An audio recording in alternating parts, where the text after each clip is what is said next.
Mga master, okay lang bang? Huwag niyong skip ang mga ad sa aking mga video kung okay lang mga master. Salamat sa solid na suporta po. Yon, what's up mga masters? Nandito na naman tayo sa panibagong araw, panibagong kabanata na naman ang pagsasama-samahan natin ngayon guys.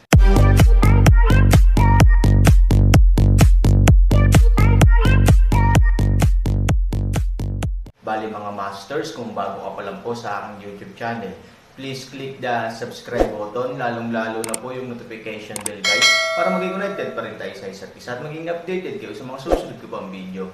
Bali mga masters, bago natin umpisahan ng kwento ay mag-shoutout po muna tayo para sa mga solid nating tagapakinig. Yun na nga mga masters, no? Bali hindi na ito patagalin. In 3, 2, 1, let's go!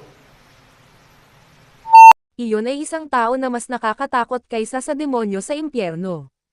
Kahit na siya ay tila hindi nakakapinsala sa ibabaw. Gayunpaman, mas nakakatakot siya kaysa sa mga nakakatakot sa hitsura. Magnanakaw, itigil mo na yan. This is a forbidden area for famous stores. Who are you, who dare to act recklessly here? Itigil mo kaagad ang mga maruruming ginagawa mo, at pagkatapos ay mahuli ka ng masunurin, mapapanatili pa rin nating buo ang iyong katawan. Tama, kung hindi, gagawin ka naming bastos, maglakad-lakad ng walang makain. Hinabol at sinigawan ng grupo ng mga tao si Han Sanchen. Mabilis talaga ang mga taong ito, kaya hindi nakakapagtaka na ang tindahan na ito ay tinatawag na lugar ng Crouching Tiger, Hidden Dragon. Bagamat kailangan ni Han Sanchen na magpaputok, ang kanyang bilis ay halatang mas mabagal kaysa karaniwan.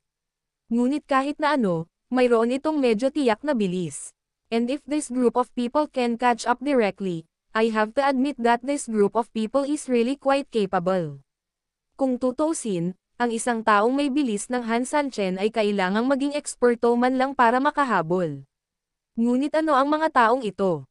Magsasaka sila. Thinking from the bottom to the top, sobrang bangis ng mga tao sa baba, kaya ano pa kaya ang lugar na ito kung hindi ito isang tagong dragon at nakayukong tigre? Ngumiti si Han Sanchen ng mapanlate at tumingin sa lahat, hindi mo pa ba alam kung sino ako? Kung matalino ka, lumayas ka at tumakas, kung gusto mong mamatay, subukan mo. Pagkatapos magsalita, si Han Sanchen ay uminom ng malakas at malakas, napaka-domineering. Ngunit bahagyang natigilan ang isang grupo ng mga katulong. Madami sila kaya bakit sila matatakot sa isang dayuhan? Nang lumipas ang mga Diyos, ang mga taong ito ay hindi lamang umaatres, ngunit kinuha ang pagkakataon upang mapabilis patungo sa Han Sanchen. Sa magkabilang panig, ikaw ay naghahabol at ako ay nagbabaga, ang mga humahabol ay napakabilis, ngunit si Han Sanchen, ang deserter, ay nakatakas ng napakabagal, tila walang pakialam kung maabutin nila siya o hindi. Makalipas ang halos isang kapat ng isang oras, sa wakas ay tumayo sa harap ng Han Sanchen ang ilang mga katulong na may medyo mahusay na paglilinang. Brave boy, napapaligiran ka namin, kung matalino ka, itaas mo ang iyong mga kamay at sumuko ka agad. At least may iligtas mo ang sarili mo sa sakit ng pisikal na sakit. Isang grupo ng mga tao ang tumingin kay Han Sanchen ng may pag-iimbot, tila kung gumawa si Han Sanchen ng kahit kay titing na hakbang, hindi sila magiging maluwag. Ako, Han Sanchen, ay hindi kailanman natakot sa mga pagbabanta. Nasabi ko na sa iyo ang mga magagandang bagay, ang mga gustong mamatay ay dapat gumawa ng hakbang sa lalong madaling panahon, malamig na sabi ni Han Sanchen. Ngayon ay sinunog niya ang ilang mahahalagang punto sa bukid ng trigo, kailangan lang ng kaunting oras para samantalahin ng apoy ang sitwasyon at ganap na gawing dagat ng apoy ang lugar. Kaya sa kabilang banda, natapos na ni Han Sanchen ang pangunahing gawain sa oras na ito at may maraming oras upang magsaya kasama ang mga tagapaglingkod na ito. Sinulyapan niya ang karamihan at nakita niyang wala doon ang tinatawag na Kishan, pinatunayan din nito na talagang natakot ang bata gaya ng inaasahan niya, at nakahanap din siya ng balanse sa kanyang isipan. Sa makatuwid, ang una niyang pinili ay umalis dito sa halip na magulat ng Han Sanchen. Ito ay isang magandang bagay, at para sa Han Sanchen, ito ay talagang ganito. Isang grupo ng mga katulong ang hindi namamalayan na nag-isip tungkol dito, ngunit bigla nilang napagtanto ito sa sandaling sila ay makakalahating hakbang, at agad silang nabigla. Ikaw, anong sinabi mo? Ikaw, ang pangalan mo ay Han Sanchen. This is impossible, bakit nandito ang lalaking ito Han Sanchen? Tama nga kilalang kilala si Han Sanchen pero yung kaharap ko bata pa, hindi kamukha niya. Ilang mga tao ang nagtaas ng kanilang sariling mga pagdududa at kalituhan, ngunit sa lalong madaling panahon, ang ilang mga tao ay agad na itinanggi ang mga pagdududa na ito. Hindi. Nakita ko na siya dati. He is the majestic Mr. Su up there. Damn, that Mr. Su who's crazy about selling magic skills. So young, with so many magical powers to sell, baka Han Sanchen talaga siya, peke lang pangalan niya. Kung siya si Han Sanchen, paano natin siya haharapin? Hindi ba, self-destruction? Ang grupo ng mga taong medyo kahanga-hanga kanina ay biglang nagmistulang mga talong na binugbog ng hamog. Wala talaga silang kakayahan na harapin si Han Sanchen, pabayaan ang tapang. Ito ang totoong lugar natin, imposibleng makapasok dito ang mga ordinaryong tao. Sigurado akong Han Sanchen talaga ang lalaking ito. Then what should we do now? We'll try again, but if we can't beat him, then may tatawag tayo sa kanya pagbalik natin. Tama, kung atras tayo ng walang laban, natatakot ako na hindi tayo patawarin ng may-ari ng nayon. Kung manalo tayo, may makukuha pa tayong credit, na kahit papaano ay makabawi sa pagkasira ng Mightian. Ilang mga tao ang commandant sa isa't isa, at sa sumunod na segundo, ang ilang mga matatapang ay sumugod ng direkta patungo sa Han Sanchen. Bagamat talagang gusto ni Han Sanchen na subukan ang mga kasanayan ng mga tagapaglingkod na ito at halos hulaan kung anong uri ng mga kasanayan ang maaaring taglayin ng isang taong mas mataas kaysa sa kanila mula sa kanilang mga kamay. Ngunit para sa Han Sanchen, ang grupong ito ng mga tao ay masyadong mahina. Hindi man lang niya kinailangan na sadyang magaspang ang kanyang mga kamay, bahagya niyang iwinagayway ang kanyang mga braso, at isang alon ng init ang direktang itinapon sa kanyang mga kamay. Ang mabangis na apoy at mataas na temperatura ay agad na sumugod sa mga sumugod sa kanila, bago pa sila makapag-react, nakarinig sila ng mga hiyawan at tuluyang napatumba. Ito ang walang katapusang agwat sa Rango, ang grupong ito ng mga tagapaglingkod ay talagang walang kalamangan laban sa Han Sanchen. Sila ay ganap na instant kills. Isang grupo ng mga tao ang natakot at napaatras. I didn't know if I didn't try before, but now I try and see such a huge gap. Ibig sabihin, kahit ang tanga ay mahuhulaan na may mataas na posibilidad na ang kaharap niya ay talagang Han Sanchen. Kung iisipin natin kung sino ang nangahas na sunugin ang lugar na ito, mas mapapatunayan ang haka-haka na ito. Sa pag-iisip nito, ang isang grupo ng mga tao ay patuloy na umaatres, at ang ilang mga tao ay hindi pa rin maiwasang mahulog sa lupa dahil sa takot. Ano ang ibig sabihin na ang mga taong natatakot sa kanilang mga pangalan ay patuloy na umuurong? Ito ang kaso para sa Han Sanchen. Tulad ng kulog sa langit, sa sandaling bumagsak ito, kahit anino nito ay hindi nakikita, ang marinig lamang ang tunog nito ay maaaring makaramdam ng takot. Sobrang nakakatakot. Ano? Kanina lang, ayaw nyo ba akong sumuko ng walang awa? Bakit parang aso kayong naliligaw ngayon? Malamig na tumawa si Han Sanchen.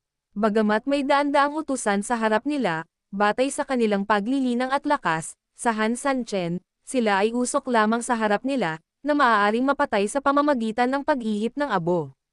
Ang grupo ng mga katulong ay wala na ang kay-abangan gaya ng dati, lahat sila ay ibinaba ang kanilang mga ulo, sa takot na ang kanilang hitsura ay mamimiss siya ng 2 beses ni Han Sanchen. Dahil hindi mo ako pinupuntahan, pasensya na, ngunit susunugan ko pa ang lugar na ito ng lubusan, pagkatapos.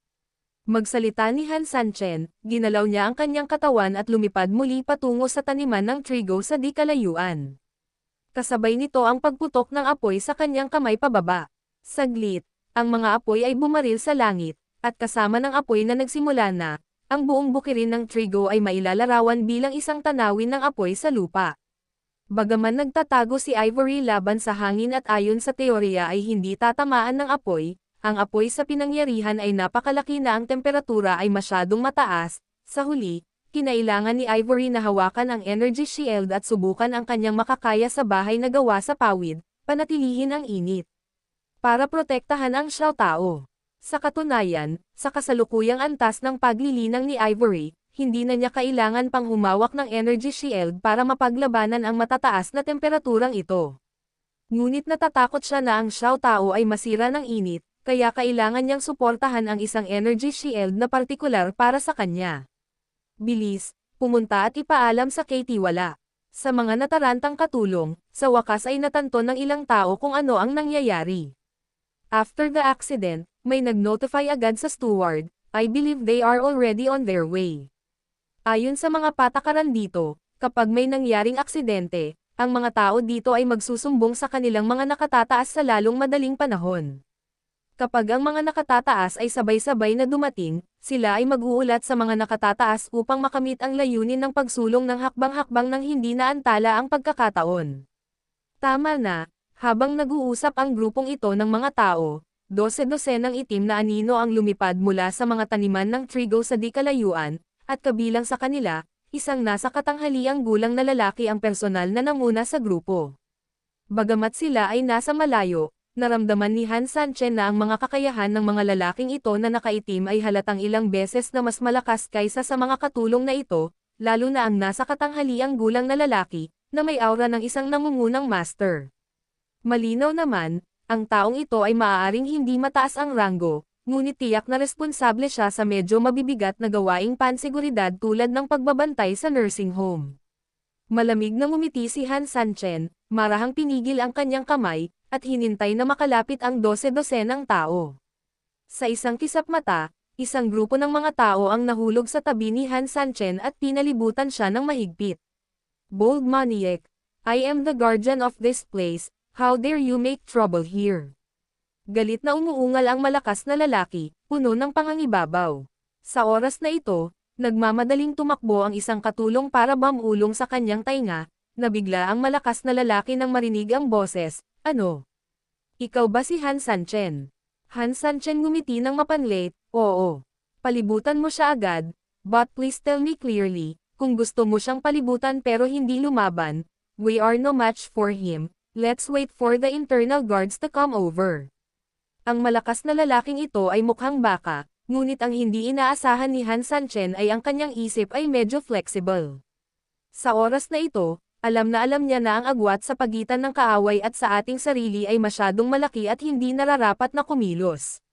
Since you don't dare to action, then istorbohin mo lang ako dito. Nang matapos magsalita si Han Sanchen, tumayo siya at ipinagpatuloy ang pag-atake sa mga taniman ng trigo sa di kalayuan. Not to mention, matagal na busy si Han Sanchen, kung ilang daang ektarya lang ang lupa dito, natatakot ako na matagal na itong nasunog. Ngunit ngayon, wala pa ring katapusan ang bukid ng trigo, na nagpapakita rin na ang saklaw dito ay maaaring higit na mas malaki kaysa sa naisip ko. Ito ay malamang na umabot sa libu-libong ektarya, o higit pa. Sa napakalaking lugar, pabayaan ang mga espesyal na trigong ito, kahit ang ordinaryong trigo ay magkakaroon ng kakilakilabot na ani. At ito ay nagsasangkot ng isang mas nakakatakot na katotohanan, iyon ay, kung ang output ay napakalaki, kung gayon kung gaano kalaki ang linya ng dugo sa ilalim. At the same time, ibig sabihin din kung gaano karaming tao ang nagsakripisyo. Ang pag-iisip tungkol sa mga numero sa likod ng mga ito ay halos nakakapagpamanhid. Ito ay dapat na ang akumulasyon ng maraming buhay na buhay. Dahil umaasa ka sa mga ito sa paggawa ng masama, susunugan ko ang lahat ng iyong masasamang gawa. Pagkatapos magsalita ni Han Sanchen, biglang umangat ang katawan niya sa ere. Pagkatapos, ang taong ito ay direktang lumipad sa himpapawid, na tinatanaw ang buong bukirin ng trigo. Dahil tumigil ako sa paggawa ng isang bagay, paulit-ulit ko itong gagawin. Ang mga tao ay naakit, at ang kaguluhan ay naging napakalakas, kung wala tayong gagawing mas malaki sa susunod, manghihinayang tayo sa dami ng audience dito. Sa pag-iisip nito, direktang sinimulan ni Han Sanchen ang kanyang kamay, at pinaandar ang Fenji sa kanyang kanang kamay hanggang sa maximum, biglang parang nagliyab ang hangin sa paligid niya. Naramdaman agad ng malakas na lalaki na may mali at nagmamadaling sumigaw sa kanyang mga tauhan, hindi, malinaw na gusto ng taong ito ng mas maraming apoy, mga kapatid, pigilan mo siya, kahit na ano ang halaga. Oo, habang ang mga lalaking nakaitim ay sama-samang tumugon, ang grupo ng mga tao ay direktang sumugod patungo sa Han Sanchen. At ikaw, lahat ba kayo ay matakot sa buhay at takot sa kamatayan? Tumalikod ang malakas na lalaki at tinitigan ang mga katulong. Mga tagapaglingkod, tumingin sa akin at ako ay tumingin sa iyo, takot sila sa kamatayan, ngunit nandito ang supervisor sa ngayon, kung sumuwi sila, alam nila na agad silang papatayin. Kaya, wala na silang ibang choice.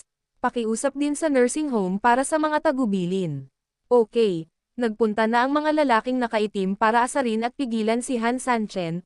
Ang kailangan mong gawin ay bantayan ang mga bukirin ng trigo na hindi pa nasusunog.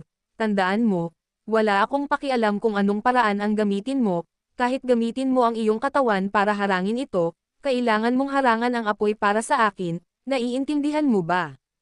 Galit na sigaw ng malakas na lalaki. Medyo natakot ang isang grupo ng mga katulong, ngunit wala silang pagpipilian kundi ihanda ang kanilang sarili sa kasalukuyang sitwasyon. Naiintindihan naman ng subordinate ko. Pagkahulog na ng mga salita, mabilis ding sumugod ang isang grupo ng mga katulong patungo sa taniman ng trigo na hindi pa nasusunog.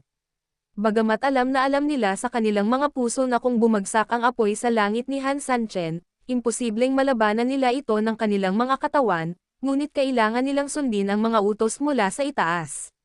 Sa ngayon, ang tanging pag-asa nila ay mabilis na dumating ang kanilang mga reinforcements. Ants, ikaw lang ba?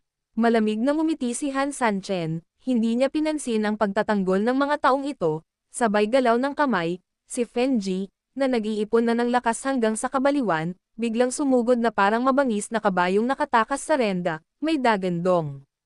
Ang apoy sa buong kalangitan ay sumabog pababa sa isang iglap, tulad ng matagal nang nakatagong sikat ng araw na bumabagsak sa madilim na ulap. Para naman sa mga lalaking nakaitim na nagtangkang pigilan siya, nasunog sila ng nagniningas na apoy, hindi man lang sila nakalapit sa Han Sanchen bago sila direktang naitaboy ng heatwave, at sa katuluyang natunaw sa proseso ng pag-atres. At ang malalaking apoy ay hindi huminto, umaatake sa buong trigo. Yun na nga mga masters, no? Bali panibagong kabanata na naman yung natapos natin ngayong gabi. Muli, maraming salamat po talaga sa walang sawang suporta po sa aking YouTube channel na talagang inaabangan nyo po ang bawat upload ko po. Bali mga masters, magkita-kita ulit po tayo bukas ng gabi at ngayon po ay magpapaalam po muna tayo. Bali mga masters, bye-bye!